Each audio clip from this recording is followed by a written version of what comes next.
Hello, everybody. I think my time here is I have a 1 minute to 6 o'clock. So hopefully I can get over these nerves because I'm at this precise moment in time. I'm actually wondering, what did I ever do this now? Terry, you're very welcome. Yeah, as I said, I'm really starting to wonder, why did I ever put myself through this? But I just like to say that we've had a lot of fun the last few weeks in these trying couple of weeks. So no one is looking, Tom. That's grand. So I'm just gonna. So obviously everybody can see me. So our seven gazetteers, as I said, I think the term speaker is not a good enough term. I think gazetteers. So from Egypt, we have Maha Bali. From Wales, and somewhere in South Wales, which I said I can't even begin to pronounce, where Martin lives. It's in South Wales. Leigh Graves Wolf in the States. Mark Brown. Well, we have a sort of, in terms of Gasta goes global, we have a little bit better in terms of how we do it, and it's a Kiwi living in Ireland, so that's making it a little bit more global. Cardiff, not far from Cardiff. I'm sure Martin will try to pronounce it later. There we go. I can't even pronounce the begin there. And Martin, if you like to pronounce it when you're up, that would have been great. Frank Rennie from the Isle of Lewis in Scotland. I just looked her up on Google Maps this morning, and he's 1,161 kilometres north of me here in County Kerry in the southwest of Ireland. Also in Scotland, Sheila MacNeill, who's up there in Glasgow. And on the west coast of Canada in Vancouver, we will have Tony Bates joining us. So quite a, and yes, yeah, a dub living in Kerry.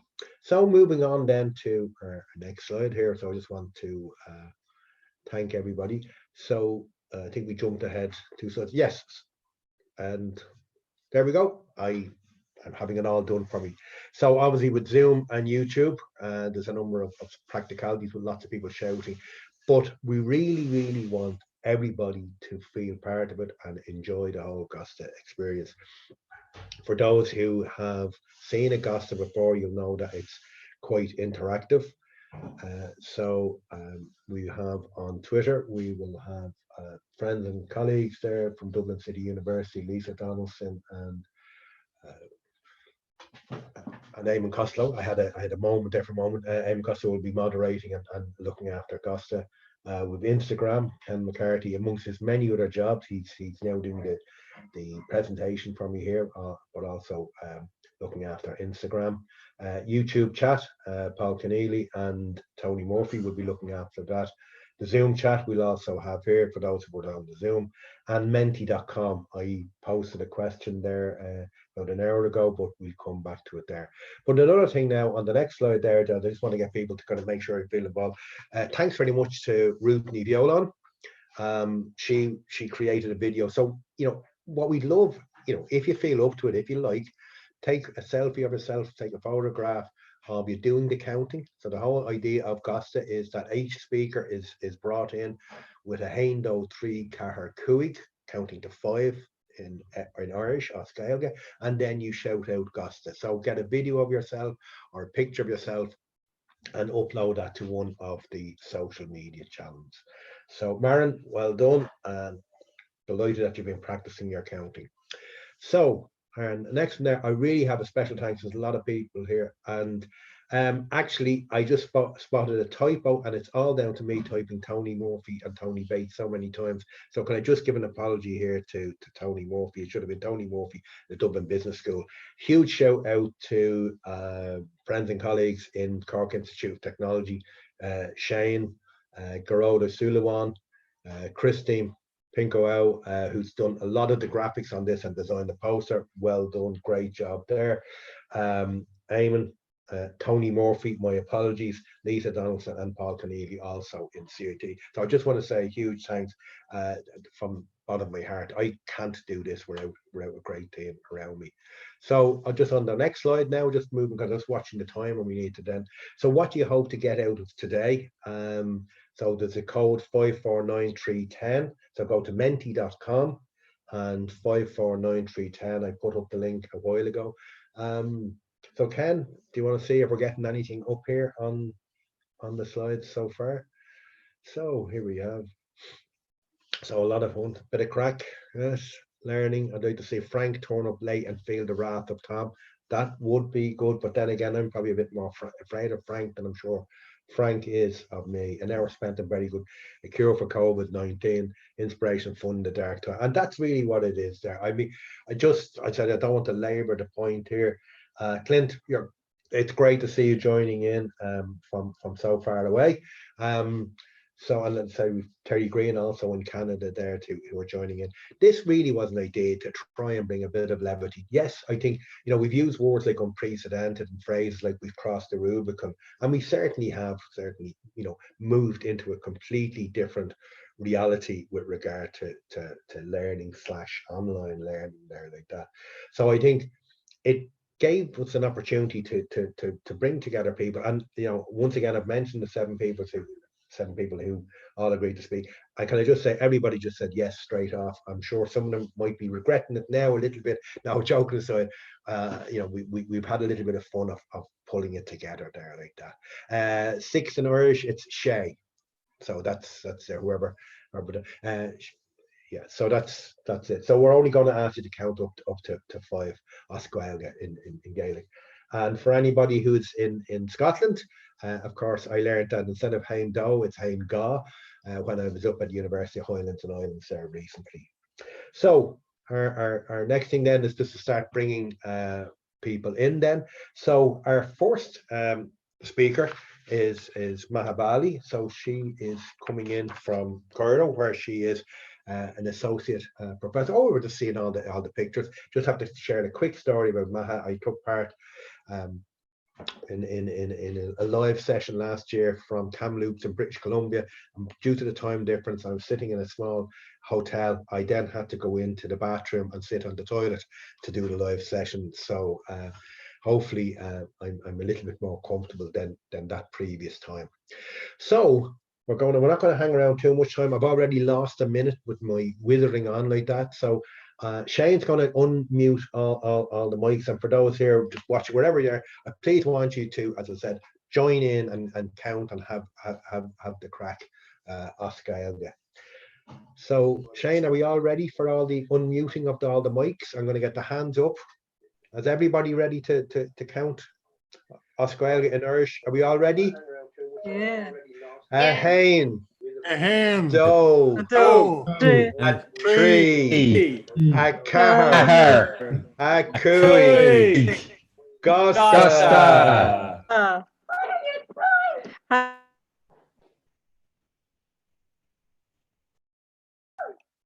Hello from Cairo, Egypt. I'm going to be talking to you about care and the socio-emotional dimension of online learning, especially in the time of COVID-19 pandemic. And I hope you're all safe and well and that your loved ones are too. I don't believe in best practices, so this is not what this is. It depends on your context. My context here in Egypt is that internet infrastructure varies by location throughout the day. Students are relatively privileged in my university. They live with their family, and we're a generally oral society. And this global context of everyone moving to emergency online remote teaching. And I want to say nobody signed up for this. And because of COVID-19, I think a lot of the good practices we know about online learning for the past like 18, 20 years, they don't necessarily apply. Like we don't generally take our children with us to work every day, right? But we do now. And I want to remind us that the most important thing is respecting and caring for the souls of our students. More than any time, this is important now. And thinking about kindness and thinking about why we are kind to each other is partly, it's the safest course of action. Even in the face of unkindness of others, if we respond with kindness, it's better. And when I'm thinking about how people make decisions this time, I think being pre-pedagogical is important, like making sure the learners can get to your learning experience before you design it. So it's not about how to convert your course online as it is, but how to make it most useful to your students in these times. And the importance of allowing students the agency to have their voices decide what's going to happen to them, and how much room and how much agency do you have as a teacher to make that happen? in a time of social physical distancing, there's a higher need for socio-emotional dimensions of learning. For example, asynchronous learning, which we've been advising for a long time, students are craving the video conferencing, and we need to let them hear each other's voices, see faces, because they have no other human contact. Is that the same where you are? That's what it is here. The high anxiety and stress and the modified household responsibilities, everybody's having time management problems. And so this socio-emotional distress, that can erode our cognitive capacity. And what can we do to help our students through this? Acknowledge their anxiety and provide support. How can we do this balance between flexibility and structure? Do you even know what day it is today? Really, do you know what day it is today? And then having everyone at home and online, this is more demand on everyone's bandwidth and the number of devices you have at home. And so you can't expect people to have the same productivity. And so it's really important to recognize the importance of every person's presence gets acknowledged. So that means that if someone isn't there, we need to recognize who's not there. Thinking about equity and equality and who has access to something and who has to struggle to reach there and who has no access whatsoever, but also to remember that not all our students have the same goals. And that's the importance of third places. You know, in online learning, they've always been important, but now they're essential because they have no cafes to go to, right? So we need multiple virtual channels and make sure that the most vulnerable of us help to design or choose those channels.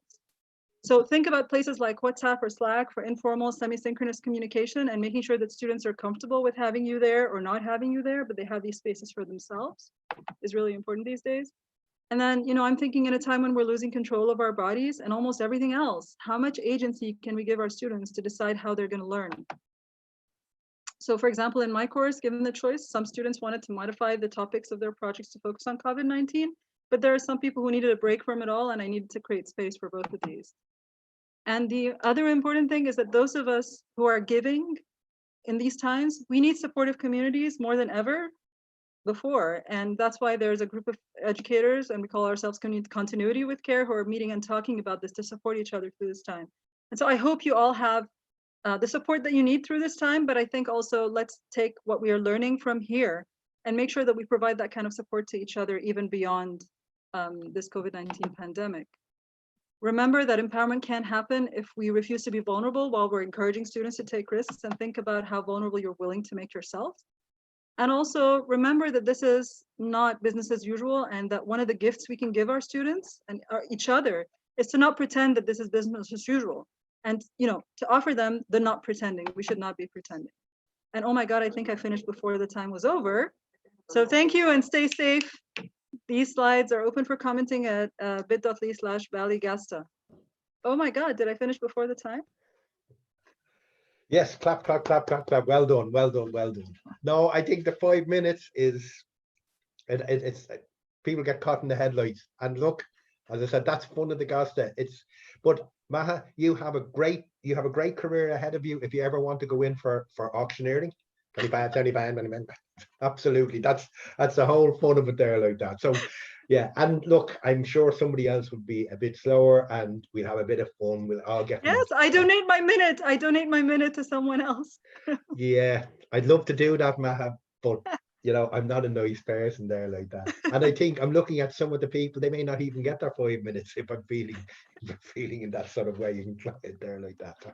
So hopefully people have enjoyed it. And look, you certainly gave food for thought. And I think that's the thing, as you said there, that, you know, people are faced with all sorts of situations ahead like that.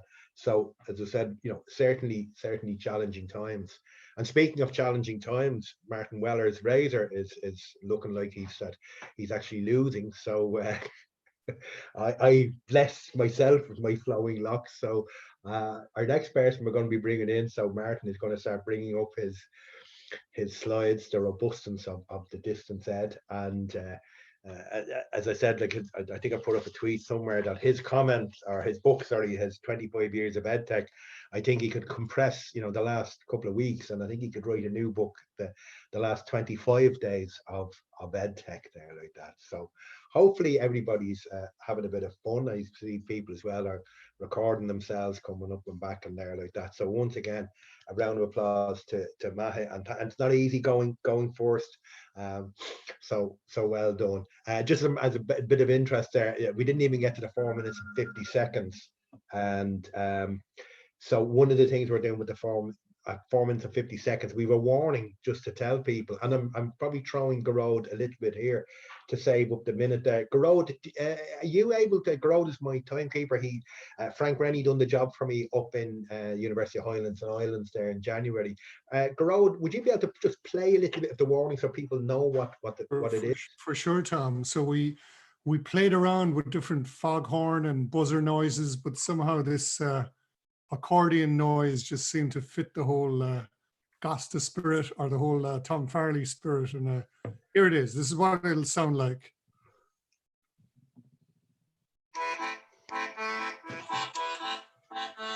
So when you hear that, you've got 10 seconds to finish.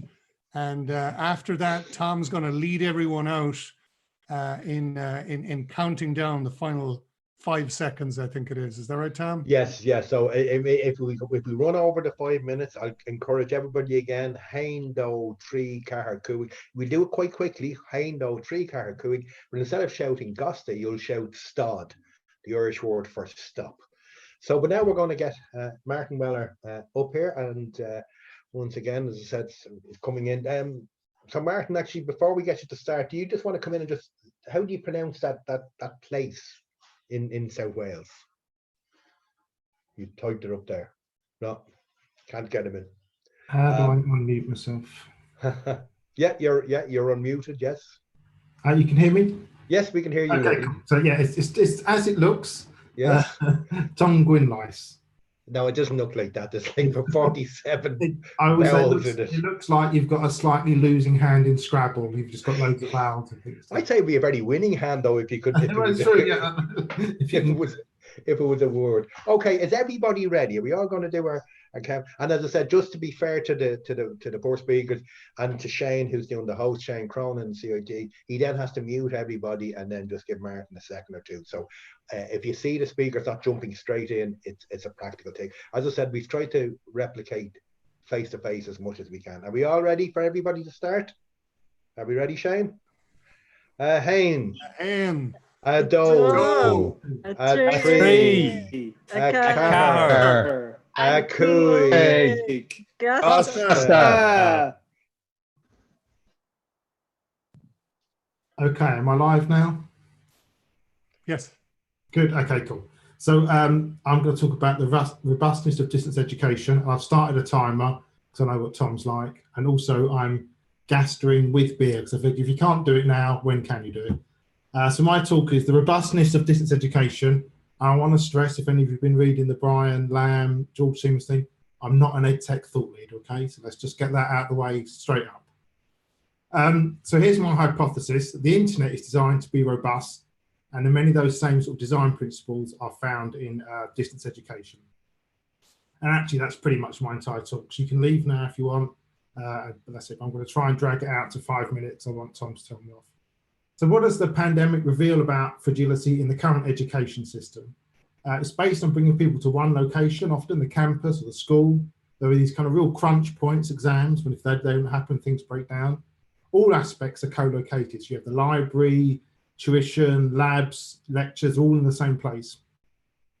And it's often reliant on other fragile systems, such as entry exams, if you want to go into higher education.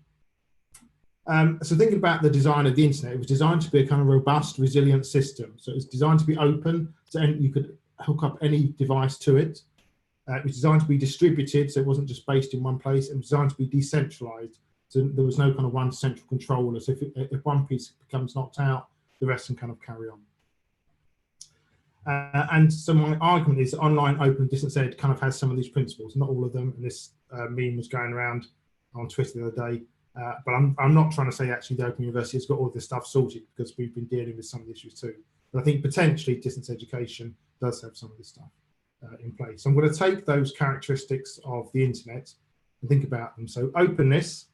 So if you have open resources, they can easily be remixed and modeled by others when there's a crisis. And we've seen that quite a lot recently. So suddenly MOOCs that you can't adapt or change aren't as useful as being able to take other people's content and repurpose it for your teaching. Open entry, like as we are at the OU, so you don't need to rely on A-levels, anyone can come in. Open source software, self-hosted, you're not relying on other companies to give you access. And open access resources, you can have unlimited access to those. Distributed, so the way we have what we call associate lecturers, which are kind of part-time tutors. Our students are academics potentially, although not always, and our support staff are kind of all distributed around the country. So they're not reliant on being in one place together. And similar to that, decentralized. We have centres in all of the nations, so it can be international, but also it's very team-based. It's not based around one person. So if one person becomes ill or incapacitated, it doesn't mean the whole course breaks down. It's asynchronous largely, so that allows a lot of student flexibility. Although I do take Miles' point about the emotional impact of synchronous, but that means it gives students some flexibility in their lives. They haven't got to be online from 9 to 5 every day, and often it's less exams based, just part of the way it's been structured, which means you remove one of those kind of crunch points in the system. Oh Christ, I'm not going to use up all my time. Okay, good. Resilience. So before it became a crap term about people talking about grit and those kind of things, resilience was a term used in ecology to talk about how populations can survive or not kind of changes in the environment. And these people wrote a paper about applying that to other things. So latitude is the amount of variation you can take in your population before it can't recover. Resistance is how resistant to change it is. Precarious is how close it is to collapse. And panicky are changes above and below it. So you could say COVID-19 is a panarchic effect, if you like. And I wrote a paper with Terry Anderson, and we came up with this term of digital resilience and trying to think about how you could think about these things in terms of higher education's response to digital challenges. But you could also think of it as a way of modelling, and you can score against these 4 aspects. And I think distance education would score well. So when this is all over, I think we need, if it's all over ever, we need to examine critical points in our higher education system, and out of that, try and develop more robust systems. So I think we'll end up, I'm not saying everyone's going to become distance education, but certainly lots of people are coming to Open University, currently trying to get advice on how to set up that, but to have these kind of more robust systems that don't have these fragile points that we've kind of overlooked for so long in them. And I'm going to talk slowly, so Tom, so I can be tweeted. So here are some references. Brian's great piece. I got it. I got the shout out, and I'm done. Round of applause. Well done, Mark. Now that's, yeah. Ideally, yeah. So you got your own back of me, because at Altsea in Edinburgh, I was able to jump on and do a start. So Martin had learned his lesson there. Sadly, as I said, so well done. No, well done to everybody. As I said, it ain't easy for anybody, as I said, because a lot of times you have very indulgent chairpersons at a lot of conferences. Me, not so much. That's what you're going to get with that. So, okay. So, as I said, we're doing pretty well for time, but we need to be mindful of all of this. So, we're now going to we start off in Egypt. We've gone to Tonman Glass. Not too bad, is Martin? Yeah, not okay. So now we're heading right across the Atlantic. So as I said, so with an absolutely adorable picture here, Leigh Graves Wolf works in Arizona State University, but she's also someone that I use an awful lot. I also teach education and research methods, so I've used her material an awful lot, and certainly it's getting a fair hammering since all of this kicked off. So as I said, now as I said to people there, that this is just a way of a shout out for people there like that, to throw out some ideas, and that's always Gasta is ever about. So we're going to get our hands up here. I want to hear now. The counting needs to be a little bit of gusto here, and because Leigh, fair play. Now this is probably her first time experiencing a Gasta, so we want to give her a bit of a rousing. Are we all ready? A hain, a do, a tree, a car, a cooig, Gasta. Thank you. So I said I was going to speak about presence, and as I've been unable to sleep the past several weeks, like many of you, I was thinking about presence and online and what I should talk about.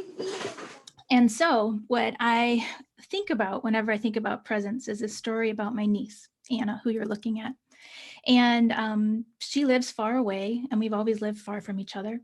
And when she was about 3, as she was in this picture almost 12 years ago, I went to visit her, and she kept looking at me really funny. And she kept touching my shoulder. And she looked at me with those beautiful saucer-like eyes and said, "Lily, sometimes you live on the computer." And so I thought that would be a fantastic title to talk about presence in online learning and how I've learned to live in the computer, on the computer, and within the computer. In spring 2002, I took my first online course as a master's student. It was a design research course with Carrie Heater. This was before the days of big box LMSs, and Carrie used the magic of HTML and her incredible skills as an instructor to build this experience for us. And every class started with this forced GIF that we had to look at and breathe in and breathe out for 10 minutes before we entered the class. And I think back, that was almost 20 years ago now, and how forward-thinking and incredible she was to create that experience for me, but also for me to have that model of an instructor. Then I was thinking about going back further about how I learned to be present. And I thought back to my college days when I was a disc jockey on the radio and ran the college radio station. So I knew sitting there in the booth that I wasn't just talking to the wall, that there were people out there listening to me that I was trying to connect to, that I didn't see face to face. And that actually started even before college. This was my high school radio station. I was extraordinarily lucky to have a TV and radio station in my high school, and started at the age of 13, 14 as a disc jockey, again, knowing that audience was out there. And I also had this incredible learning experience in my French class. This was a video I made, pretty much a love letter to my video to my amazing high school French teacher, who really taught us the love of language and learning and interaction with each other. So as I was thinking about this and being present, these 4 individuals, Carrie, Reed, Mr. Legg, Madame Moulin, all taught me how to be present in learning and in education. And I was thinking, could it go even further beyond high school? And of course, I cannot go talk about my own educational experiences without Mr. Rogers and Sesame Street, and how I knew they were looking at me through that screen and helping me learn, even though I never had the chance to meet or thank them myself in person. So there's a saying I learned from Mary Robinson, and I'm going to do my best to say it. Isarska hakela awarha nadini. And it means in each other's shadow we flourish. She was likening this to the idea of Ubuntu, where I am because you are. And this is something that I take with me through all of my teaching. So when I ask myself, what does it mean to be present online for our students and colleagues? To me, it means taking a map and showing each other where we are on that map in an online space. It means me creating what I call voicemails, messages. This was 10 years ago for my students, showing them where I am and talking directly to them through the screen. I've carried this on to my current teaching, where I still do these voicemails talking through. We do discussions in forums. We're a flipped discussion. So I'm not a huge fan of discussion forums, but the students post questions, and then I record, as you can see here, a 40-minute video, which all of the statistics tell you not to do that long, but this works because I'm speaking to each of them each week through the video. And I've created all these different ways to connect. But then this comment came to me the other day. Thank you so much for your understanding. I really appreciate how you let us be human. So that was a kind comment, and I know meant to be kind. I take it as a reminder that in the spaces we work in, we are working within inhumane spaces, and that we have to do our very best to continue to reach out and make those connections with our students. Thank you. Well done, big round of applause, and well done on the couple of Irish words, or as we say in Gaelic, cúpla focal. So Gahanawat, well done, not easy, live in front of everybody around the world, so absolutely beautiful. And I think, as I said, that idea of presence is so important, that we can get caught up in the whole technology. And as I said, I've been quoting Rajiv Jinjani, and apologies for any mispronunciations walking out there in Vancouver. And as I said, thanks to Clint Leland who introduced me to the quote. But I think, and as I said, I paraphrased it, but basically he said that it's about relationships, that a year from now, your students will struggle to remember what you put up, the notes you put up today, but they will remember, you know, your compassion, your generosity. And I think they're the things which above all other things will help get us through all this. So as I said, well done, and another fabulous and thought-provoking thing. Sadly, you're all keeping perfectly the time, which is ruining all of my fun, and anybody who knows me knows, but I think our next presenter may give me that opportunity to actually cut him a little bit short. So as I said, you know, it is Gasta Global. We're actually heading about 200 kilometers up the road from myself down here in Kerry, where we have Mark Brown, who is in charge of the National Institute for Digital Learning based in Dublin City University. So as I said, that he has a fairly ambitious presentation, so we're going to see how it's going to go. So if everybody's ready again, and Leigh, I think, you know, maybe you should be doing the leading in the and Frank, I see you there. Please feel free to say a hain ga, as I learned up in Inverness, not do. So anybody else who's watching in Scotland, feel free to do it that way. Are we ready? We all get the hands up again. Are we ready? Mic's on. A hain. A do, a tree, a car, a cooey, Gasta. Hello, everyone. A lot of online education, I think, is just shite. Right now, we risk a really serious backlash against the great onlining of the 21st century, to quote George Siemens.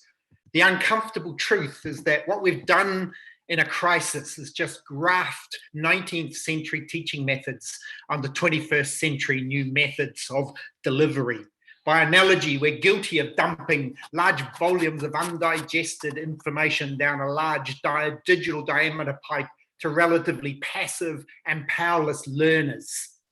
This old dump, hump, dump model of teaching is the dirty little secret of online education when done poorly. Garbage in, garbage out with little or no transformative advantage. But there are leaks in the system. Not everyone is adopting this crude one-size-fits-all pipe approach. Indeed, alternative pipes are being used to promote different thinking and different cultural ways of knowing. Down under, the Putatara has a special place in Māori culture. Of course, many of you will be more familiar with the sound of the didgeridoo, a very unusual pipe with a distinctive sound. The Irish have their own unique pipes for telling Celtic stories of oppression and liberation. What these creative stories, what these creative pipes tell us about is that they illustrate that music can change the world because it can change people. Can change people. Despite the predominance of the one pipe thinking, you need to keep singing your own song no matter what. Good educators maintain their own voice. Their presence really matters. They can play the same instruments in very different ways and not just acting as the norm pipe, a digital factory that pumps the curriculum down this massive diameter pipe, as I've mentioned. Except I think the only thing I have to say is I'm not so sure about Martin Weller's taste in music.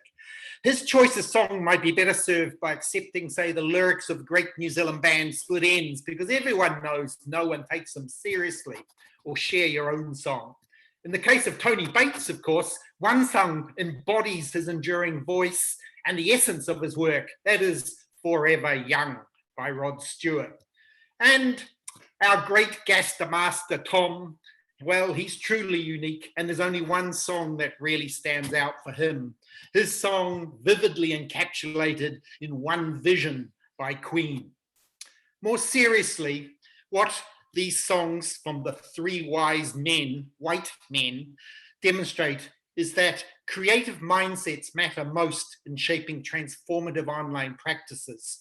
Put simply, if we want to develop creative, critical, innovative, and imaginative students, then we need creative, critical, innovative, and imaginative teachers. Actually, culture also matters a lot too. It enables and constrains the art of the possible. Culture eats strategy for breakfast.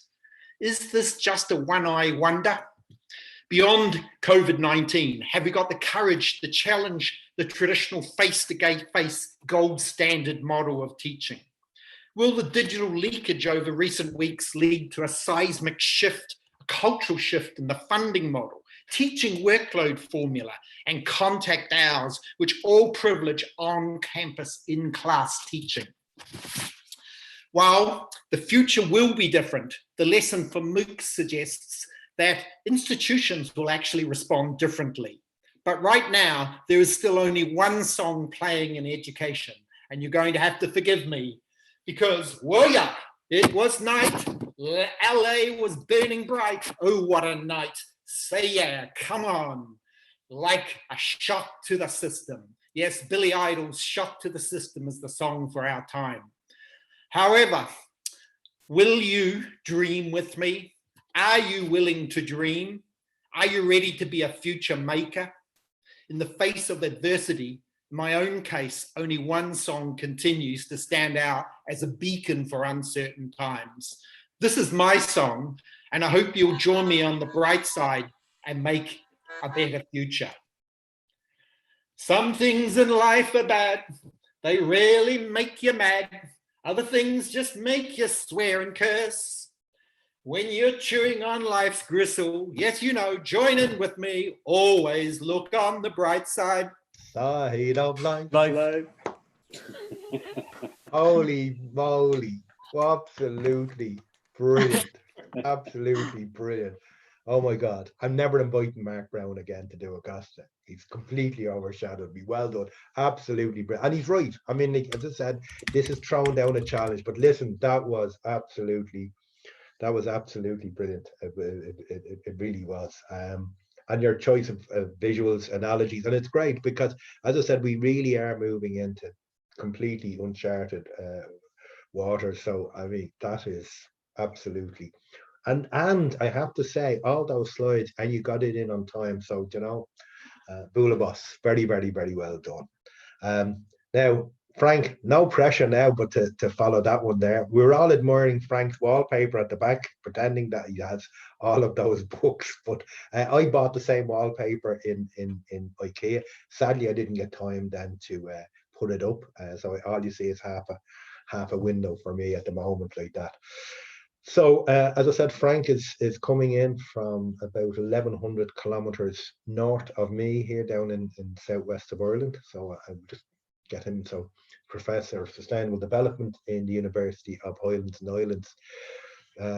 So Frank, if you want to just start getting yourself ready and getting your slides up and share there, because I'm starting to fan base on your own YouTube. So as I said, you know, if you're talking about a college which you'd imagine is better prepared for distance and online education, it would be the University of the Highlands and Islands, spread across 13 campuses.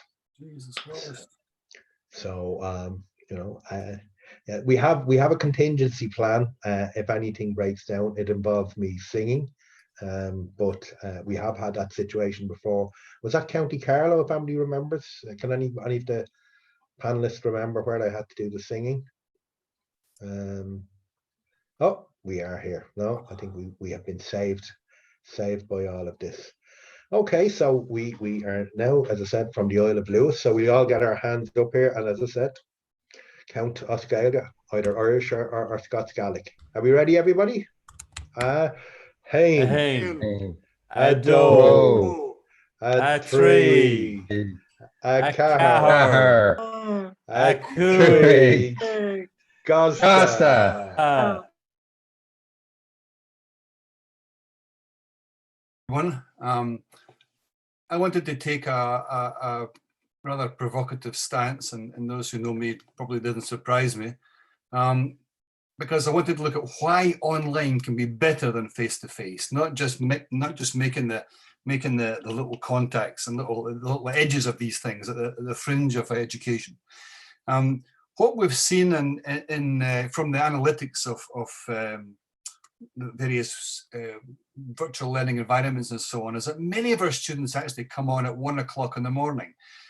So the onlineness actually gives you this flexibility of time that is independent of actually going into a classroom at 9 o'clock in the morning or an early start. It makes you able to do it on the hoof, on the move, in the car, as Tom was saying, even at one point in the toilet. Going through these things, there's a whole raft of resources that you can draw upon. There's a whole library on demand. This is the library, or part of the library that's behind me, but I've discovered more recent years that I don't even have to leave my office to get access to the university library. It's there at the touch of a button. I can get the PDF, I can print it out on my machine. I don't even need to walk across the car park. Now with the COVID thing, I realized that I can do it even from here, from home. I don't have to go into the campus at all. So that mix of things, you're there for the social interaction, sure, and the breaks and the coffee table discussions, or the chat over the photocopier. Yep, absolutely. But in terms of getting access to resources, it's all there. There's a whole new raft of things coming on there in terms of multimodal learning with your podcasts and access to text, access to video conferences. We have in the UHI, we have about 4 or 5 or 6 different ways, different software applications that we can use to video conference, depending on bandwidth, functionality, use, subject matter, and so on and so forth. This stuff here, for example, allows you to embed the speaker within the PowerPoint and gives you access to live video comment within the video comment. It gives access to documentation. You can click on these things and get the PDF link. There's a whole bunch of things that you can do in terms of making resources available to a wider range of students and different ways of thinking. In terms of this COVID thing now, we're using this as a matter of course. People that were, what I call them, the refuseniks, the people who were insisting on that their course has to be done face-to-face. No, it doesn't. You can actually create this thing and have individual tutorials. You can have group tutorials. We've been doing this for a long time, but actually it's now beginning to come of age. I mean, I was thinking that as earlier speakers were talking there, the first online course that I actually taught was about 1993. And we thought we were really cool and really ahead of the curve then. Looking back in the now, it was so rough and ready, so seat of the pants stuff. This is much more, where are we going to be in the future? We're now looking at avoiding travel costs, the inconvenience of actually turning up on campus, doing a whole range of things, the fluid geographical boundaries we've seen earlier on presentations, where people are based in different countries, different time zones, different access to materials, different languages. We can record all this, we can look at this back, play it again, we can can it, cut and paste it, edit it, chop and change it, add other languages, other text, subtitles. It's got a different cost structure, not necessarily cheaper, but not necessarily more expensive. I get to be convinced of the argument that it's more costly than actually face-to-face, because if you look at all these edifices, these buildings we've put up across the country, some of them costing millions and millions of pounds, and now, right now, they're sitting empty because we can't go into them, we can't use them. It also enables contingency planning, not just for things like COVID, but also for things like people being ill in car crashes, or people being off ill, people being off maternity leave, whole breakdown and so on and so forth. There's a whole range of stuff there. And most important for me, it facilitates pedagogy, self-determined learning. And now I think the genie is out of the bottle. I think once we get beyond this COVID, because we will eventually get beyond to some form of new normality. And once we get there, the genie is out of the bottle. It will not go back in again. There will be people who drift back onto using things lazily and face-to-face, but not necessarily in the way they had done before. It's going to be a new way of thinking about these things. It's going to be a new way of approaching that. And I think that we all use these new technologies, these different technologies for actually putting things together. The idea of being able to pick up this and use this on other sides is going to be something that's actually we're looking at as a whole new way of different access. Sorry, my timer's going off in the background. I can't work my own technology. I didn't get a chance to count, Stan. You saved the day just in time, Frank. So well done. And as I said, no, it was good. And I would like to think that, you know, the genie is well and truly out of the bottle. And I would like to think that, you know, e-learning will not just be seen as some sort of adjunct to what we do, that it's just part of education and all of the other things that we have done. Sheila MacNeill has been sitting there in Glasgow patiently waiting while sitting here through all of this, and I'm sure it's absolutely going to be brilliant. So she joins us as the chair of the Association for Learning Technology in Britain, ALT, as is better known. And so we are just going to, I mean, I can't believe we're actually going pretty well for time, considering all the moving parts we're actually doing. I don't think we'll finish bang on 7. Hopefully people don't mind a few minutes extra, but hopefully that we will drive on. Are we ready, everybody? I'll get the hands up here. And are we all ready? Frank, I want you to be counting. Are we ready? Hey. Yeah. Do. Tree. Car. Cooey. Gasta. Hear me okay? Yeah, okay, I'll just get going then. Yep. You're not terrified at all having to sit through all of that. This is my first time actually presenting at Gasta, and when I was speaking to Tom in Inverness at the beginning of the year, he kind of persuaded me that I should not just sit through one, but I should present. I never thought it would be online and in these circumstances, but I think that reflects the times that we're living in just now. So when I was thinking about what I was going to talk about, even so much has changed since 3 weeks ago. I was thinking of a quote that might kind of help kind of set the context. So I went to my kind of go-to person for quotes, Douglas Adams. And I think this really kind of sums up what I want to say today. I think we are thinking the unthinkable, we're doing the undoable, but I'm really worried we're going to F it all up. So I wanted to take a bit of time and think about that. There's been amazing things happened in the last couple of weeks in terms of people moving staff and students online, and that's been a huge achievement. And that shouldn't be underestimated. But I think we have no idea what the new normal is going to be. It's changing every day. And whilst I don't want to underestimate what's been done, I do have this niggling worry in the back of my head that is getting louder and louder, that when we do get back to some kind of normality, there will be some senior management who will say, yeah, we did all that online stuff. We got everything on in 3 weeks. It was great. And that kind of just in time thing is not good enough. And what we're maybe not going to do is think about what we haven't done, what we haven't had the time to do. And that's really important because there's a reason we didn't do it, and that was time. So we've been thinking about the what and the how, but we've not been focusing enough on the why. So we have the technology. We've had the technology in HE for quite a while now. You know, we can all diss the VLE. I've done it, we've all done it. But actually in this time of crisis, having that stable, institutionally supported system has been really vital to us. Yes, it's got its faults, of course it has. But actually to get people online, it's been really useful. But I think now we need to think about how we're using technology and what we're going to invest in the future and what we can and what we should be doing as well. But what I do see happening is a case of what I call, and what lots of people call, the spotlight effect. So, you know, that kind of effect, there's that classic story about a policeman's helping a drunk man to find his car keys, and they're looking around for them. And the policeman then asks them after a few minutes, but where are your keys? Where did you drop them? And he said, oh, I dropped them over there. And the policeman said, but why are you looking here? And he said, because the light's better here. And I think that's happening here. So why are we now so obsessed with online proctoring, for example, and final exams? Why are we thinking about that? Why are we investing so much money in that? Fantastic piece in hybrid pedagogy at the beginning of this month called Our Bodies Encoded. Haven't got time to talk about it all just now, on a bit of a tight schedule tonight, but do have a look at it. And it's really good. Going back to what Maha was saying, these systems don't start from care. They start from distrust. It's about monitoring and measuring and observing and surveillance of our students at their computer. Well, if your average white student, heaven help you if you're any kind of ethnic minority, disabled, or, you know, transgender, we need to be having really serious conversations about the future of assessment just now, about the quality measures around about assessment, and having trust in our students as well, that they're not cheats. You know, open book exams are far more like real world experiences. So why aren't we doing more of them and doing more portfolios?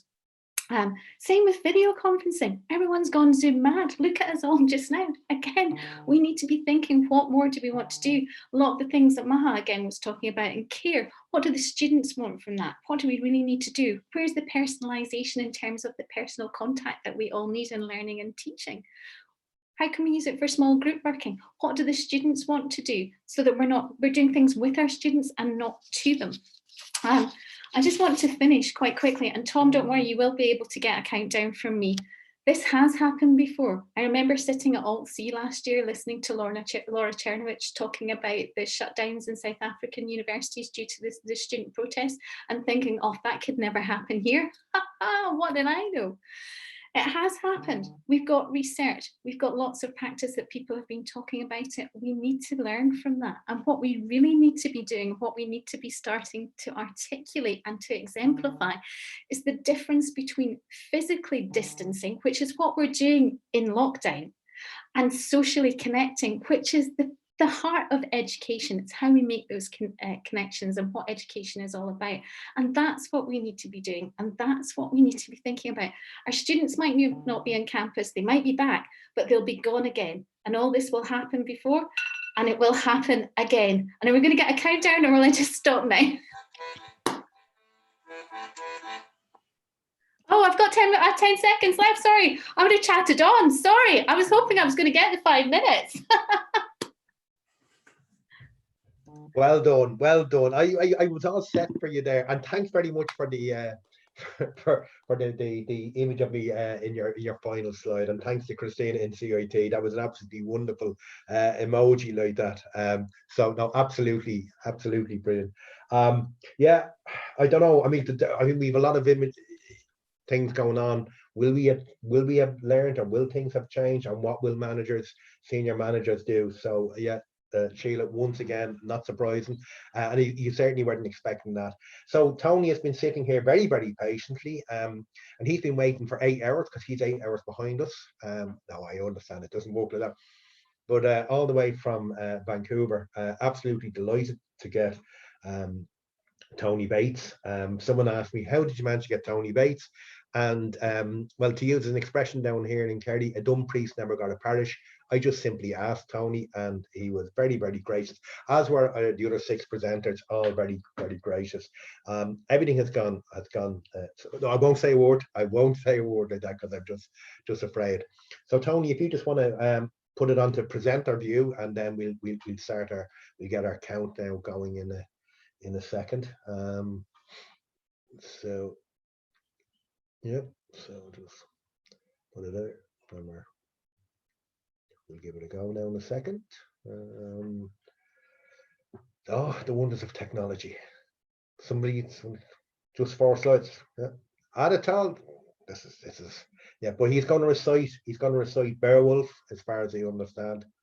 So I think we're just waiting for view. Is everything all right there, Tony? Just for the presenter view. Shane, do you want to offer some wisdom just while we're... Yeah, I'd say, Tony, you're just the controls are down at the bottom of your PowerPoint there to go into presenter mode. Yeah, if you just got to stop share, and there we go. Start video. Share. How about that? So the view, I think. Look, whatever works at this stage, and we won't. It's only the 4 slides. Yeah, we won't. Oh, we've lost PowerPoint. Yeah, Tony, if you want to do it at that, we'd say it's only the 4 slides. So F5, that's a Mac. F5 on Windows, Maha. Is that a good suggestion? Yeah. Tony, there's an icon for like a presenter screen in the bottom beside the Zoom controls. So you have a minus and a plus in the bottom of the window there. Just a second. Just in the same window you're dragging around, just if you go, yeah. Where are we? Presenter? I've got mute, stop video. I think if you just share what you were sharing. Share what you're sharing, yeah. That'll be fine. Okay. How's that? Yeah, that'll do fine. We're grand out. So, are we ready for our final countdown of the evening? Are we all ready? Hands in the air. If you haven't been shouting, hopefully your people are taking photographs of yourself, putting it up to Instagram, you're putting it on Twitter. I hope there's videos coming up. I want to see a plethora of this. Is your one last chance until next week's Gasta Goes Global. No, thanks to Deb Baff, it'll actually be Gasta Goes Karaoke by all accounts. So thanks to Deb Baff. Are we all ready? And I want to hear lots of shouting. Are we ready? Haim. A dome. A tree. A car. A cooey. Gasta. Well, hello everybody.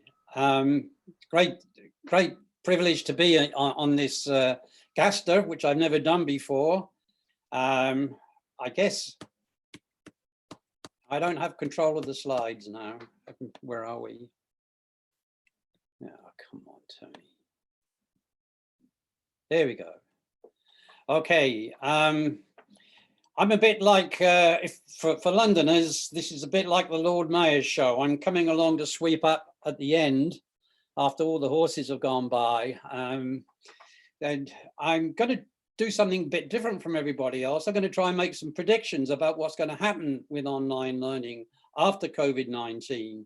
And we know it's difficult to make predictions, especially about the future. At the moment, I'm going to draw very heavily on an annual survey we do in Canada of online enrollments in universities and colleges. And at the moment, we've got about 10% of all post-secondary education teaching today is fully online, that's distance. We're talking about credit courses here, parts of degrees. That will grow to about 25 to 30% in 5 years, then flatten. And why do I think that? Well, I think there will definitely be a boost after COVID-19 in fully online learning. More faculty will think that they can do this and they'll be willing to do this.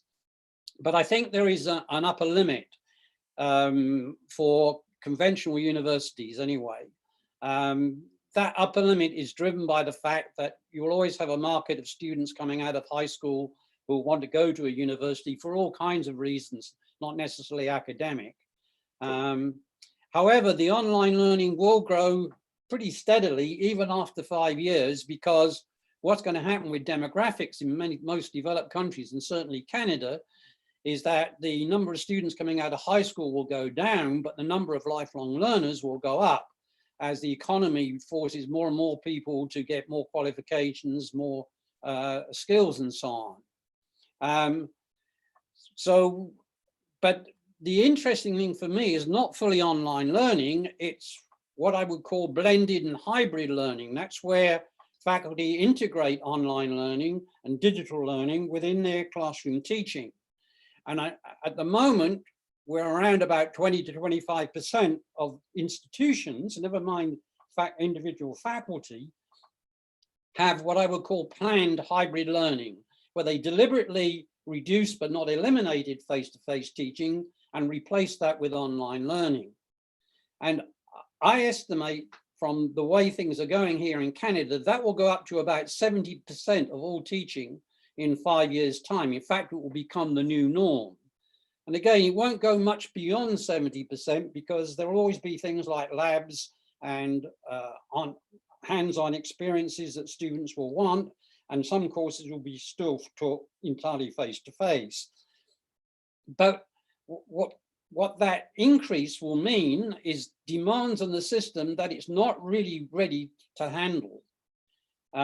What we might see is a 15 to 25% increase in support staff to help faculty move more online or more into hybrid learning. But that will be people like instructional designers and media producers, web designers, and so on. But you're not going to get much more than that, because to do Most of those support staff come out of the general teaching budget. And if you increase that too much, you're starting to cut down on instructors and faculty, and the faculty will resist that like hell. So you have to be careful. If you increase your support staff too much, you're going to get kickback from the rest of the system. So that leaves a huge problem if we're going to have 70% of teaching hybrid online with new designs of teaching, I hope. How are we going to get there? So what we're going to see, I suspect, is a slow but gradual change in pedagogy from content presentation primarily to high-level skills development, because that's what the market's demanding, that's what students are demanding, are not necessarily knowing more, but skills to do something with that knowledge that they've got. And I'm talking here particularly of things like critical thinking, communication skills, and so on. But the biggest challenge is going to be faculty development.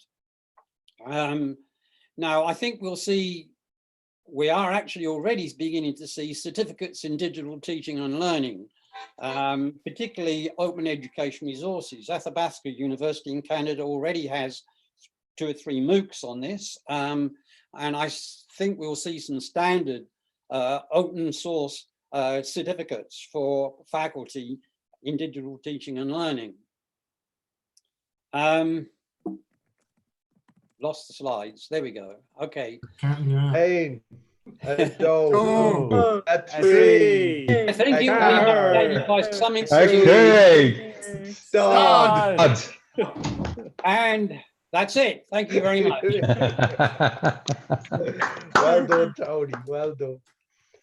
Not easy. Not easy. I just say you lost a bit at the end. Well done. No, it's just, as I said, I think certainly I'll be saying a lot of people to do masters in instructional design. I think there'll be a lot of jobs going forward.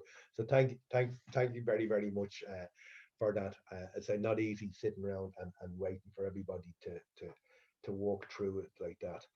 So as I said, I've asked a few people to just sort of think and have a sense. I mean, we're a minute past, but I think overall, I think we're doing pretty well.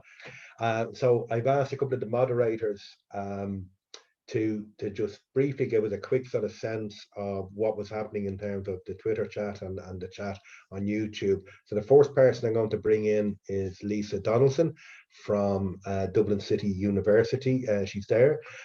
So Lisa, you have your mic unmuted. Do you want to have a quick chat? I have 2 minutes, so hello, Dublin calling.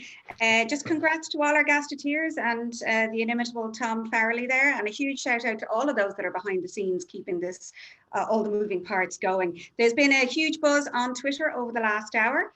At the start, a lot of the tweets were all in eager anticipation of the event, from people practicing their counting on Squelga to making pots of stew and quarantinis.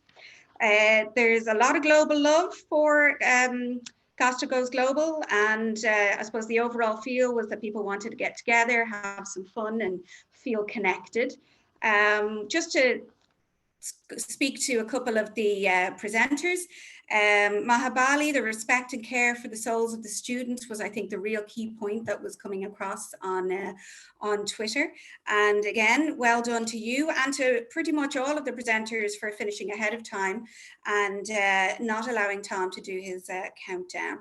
Another key point that came out of that one is that this is not business as usual and we can't consider it the same.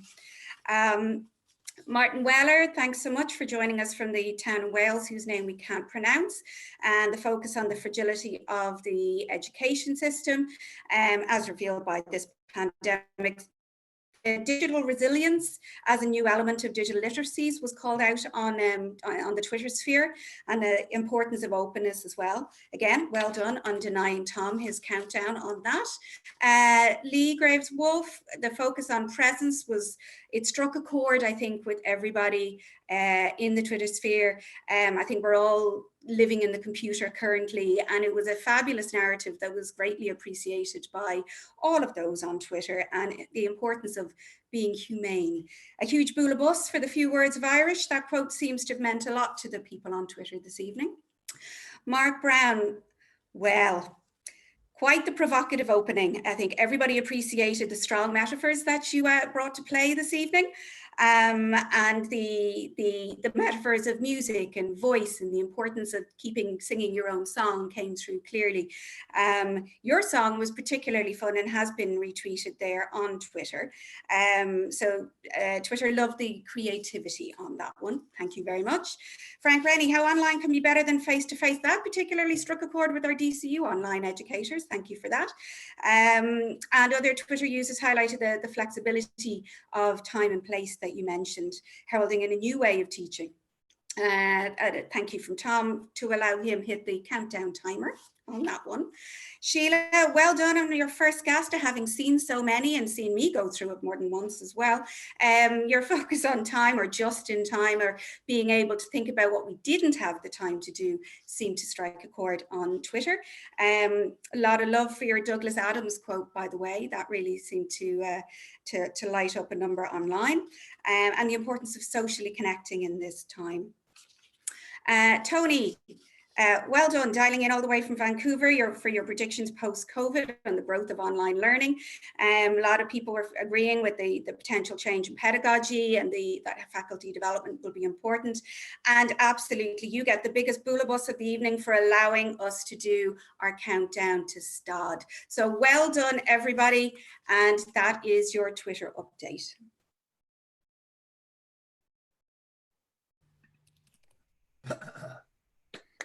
Sorry, yeah. So thank you very much, Lisa. Great job there. So we're going to switch over now from Dublin down to the sunny southeast, County Waterford, and we have. I think Tony's hair now, since in the COVID-19, he looks a bit like. Do you remember Falco and Rock Me Amadeus? So, and by the way, I'm only jealous. So when they say that, Tony, you're moderating YouTube. So do you want to? Yeah, thanks very much, Tom. Thanks, Lisa. First of all, a big thank you to everybody who participated on YouTube. Some fantastic comments coming in there.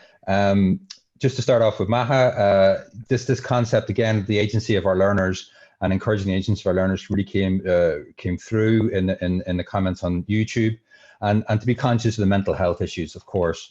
Martin Weller, Martin Weller seemed to. It wasn't so much, there was some comments about the robustness of HE in the online world, but there was a whole alumni Open University get together again on YouTube. But like a lot of your alumni seem to start talking about what it was like at the Open University. So a lot of your former students obviously online there. Moving into Leigh's comments, we asked the question, what is presence online? And presence online is knowing that you are there, and them knowing that they are there, and you knowing that they are there. It's the ability to allow your students to communicate and to develop this connection. So this is what YouTube is coming back with, Leigh, in terms of answering your question around social presence online. Mark, quite controversial, but lots of applause for your opening. Fantastic opening. Really kind of charged up the conversation. And I suppose it was this ability to make the space our own and not to be channeled down one tube that really kind of struck a note. And this concept, that the idea that the pipes that we're using is just using this one pipe that's being constantly enlarged as we go online, and we want to get away from that concept. So that really struck a chord. Frank, this idea that yes, we can be, but maybe not necessarily will always be better online. And harking back to some of Mark's comments as well, a kind of nice dovetail there, that we need to make the best of this experience, and that maybe this experience isn't necessarily what natural online really is. Again, off message slightly, the comments, when you mentioned about the first time you delivered online, it sparked the whole conversation about when they were first online and when online delivery first entered people's lives. So a nice trip down memory lane was encouraged with those remarks. Moving on to Sheila and this need for trust and social connectivity. Again, was a point that was picked up on by the YouTubers. But I think the main point that was picked up from your presentation, Sheila, was this open book exams and being able to trust our learners and getting away from exams and having an open book, and how this could be the new reality for us. And moving finally on to Tony, I I was conscious of your predictions and looking at your predictions and wondering what they were and what they come true. But I will say that a lot of YouTubers did agree with you and thought that some of your predictions could be quite accurate. So that's the comments from YouTube. Thanks again to everybody who took the time to connect on YouTube and to connect with each other on YouTube. It's fabulous.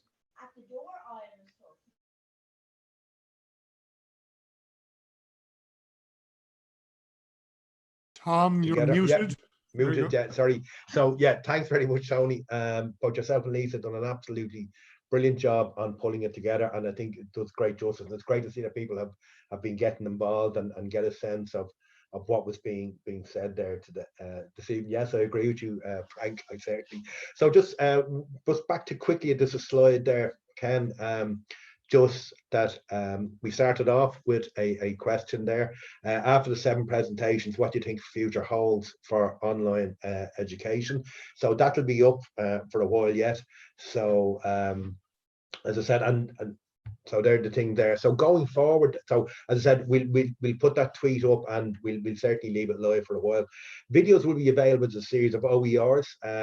The colleagues in CIT, once again, Garrod and Shane and all the crew, once again, that they'll be pulling all that.